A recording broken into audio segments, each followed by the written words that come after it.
Brandon Fink here. On July 22nd of 2022, my 5-year-old daughter Khaleesi was killed when Wisconsin Senator Janet Bewley struck the vehicle she was in, killing both Callie and her mother. Bewley was driving herself to the appointment that you go to get cleared to drive the day after cataract surgery, though it's being claimed she's just the first human ever to get absolutely no driving restriction at all. She had several meds that caused drowsiness in her the day after receiving anesthesia and having eye surgery, and was on a political phone interview during the accident. Bewley received 0 charges and was allowed to retire on the taxpayer's dime before the DA even announced his charging decision. There are multiple videos on my account about the corruption I faced from Bewley, DA David Meany, even my own lawyers, Christine Zaremski-Young at Edgar Snyder, and Eric Knobloch at Gruber & Gruber after this occurred. Some of the videos do touch on what I'm about to speak about, but I want to go into it in a little bit more detail. Other than people telling me that they or someone they know had that eye surgery, and certainly every single one of them had that driving restriction, one comment that I get time and time again is, but wasn't the mother driving 100 miles per hour? Well, I don't believe that, and here's why. I do believe Callie's mother was most likely speeding. I've even got comments about how everyone speeds on that strip of road, but I do not believe it was to the extent they claimed. For one thing, Bewley struck them. It was an intersection where Bewley had to drive across traffic to join traffic, and I even checked for myself, and I invite you to do this as well, at a similar intersection, and I looked towards the traffic I was going to join, looked the other way to see if there was anything coming at me, and then as I was pulling into traffic, I was looking the way of the traffic I was joining. So I'm pretty damn hard-pressed to say Bewley, her vision, or both weren't impaired to see nothing coming. And even though Bewley claimed she didn't see anything coming when she drew a diagram for the police, she included that 2 black cars were coming from that way, so it sounds like that woman is just full of shit to me. Anyways, back to my not buying the speed they claimed the mother was going. From what I heard, one person checked the computer from the car. A computer that to my knowledge hadn't been calibrated recently at all, and also the car was absolutely destroyed, so you can't tell me that the computer wasn't damaged as well. Now, the person that would have checked this computer would have been a member of the same forces that did nothing but cover up and lie for Bewley from the very beginning. Pardon my anger, this is a frustrating one to talk about. When this happened, the police knocked on my door and pretty much told me there was a car accident while your daughter and her mother were visiting family, and they are both dead. Call the Ashland Police Department and talk to their chief of police for more information. Well, I did exactly that, but I did not receive any more information than what they told me at the door. Just that there was an accident, and whenever I asked if anyone was being held or anything, they said no, and no more than that. It was 3 or 4 days later when I was pulling into the funeral home to start making arrangements for my baby girl that I learned why, when a family member sent an article saying it was Janet Bewley, and at the time acting senator, that hit and killed them. That's why no one was held. And you can't tell me that if it were you or me that struck a senator's child and killed them, that we wouldn't have been locked up on the spot.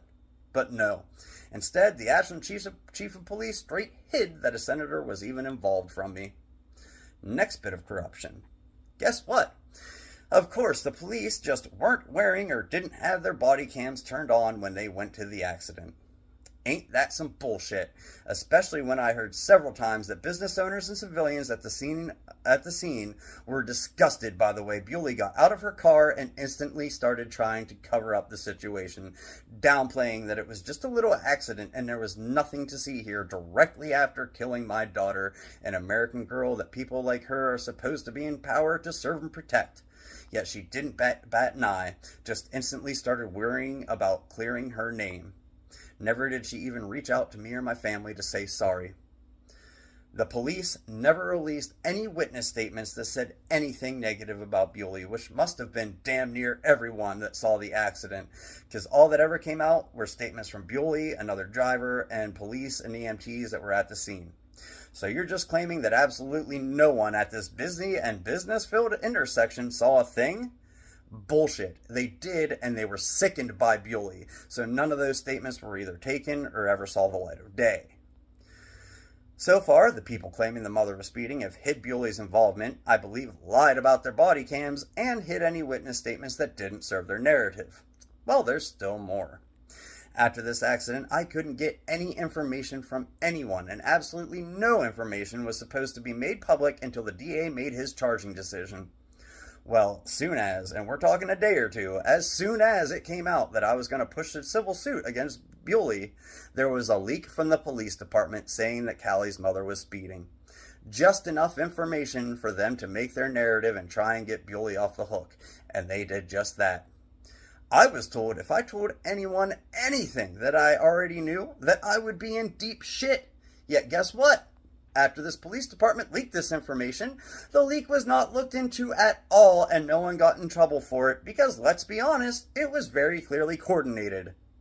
So everyone involved with this lack of investigation were very clearly not very honest and trustworthy individuals. So no, I do not. When they hid and lied about everything else, I do not believe the narrative they pushed that Callie's mom was going that fast. And again, Bewley struck them. Yet if you Google the accident, the headlines all scream about her mother speeding and barely anything about how Bewley was obviously to be on a driving restriction and shouldn't have even been on the damn road, let alone on a political phone interview that the only proof that she was on a hands-free device was her say-so. Not a, hey honey, can you pick up some milk? No, an in-depth, concentrate on what you're saying political interview. I had news stations reaching out right after the accident, but of course, as soon as they saw the narrative being pushed, they all just disappeared and followed suit. That's why I'm here on social media, hoping to find those with podcast and YouTube channels to help me spread my story far and wide till everyone involved with this obvious cover-up can't hide it anymore. So if you know anyone that has a channel or podcast, please tag them, and I truly hope they reach out. I don't care how small or large of a following they have, I'm ready to share this with anybody that will listen. I have a very long and hard battle ahead, so thank you all very much that have donated to the Justice for Callie GoFundMe so far, and all those of you that will in the future. Please follow me, comment, share, and like my videos. There will be more updates to come, and thank you all for simply listening to my truth, because it's not a story.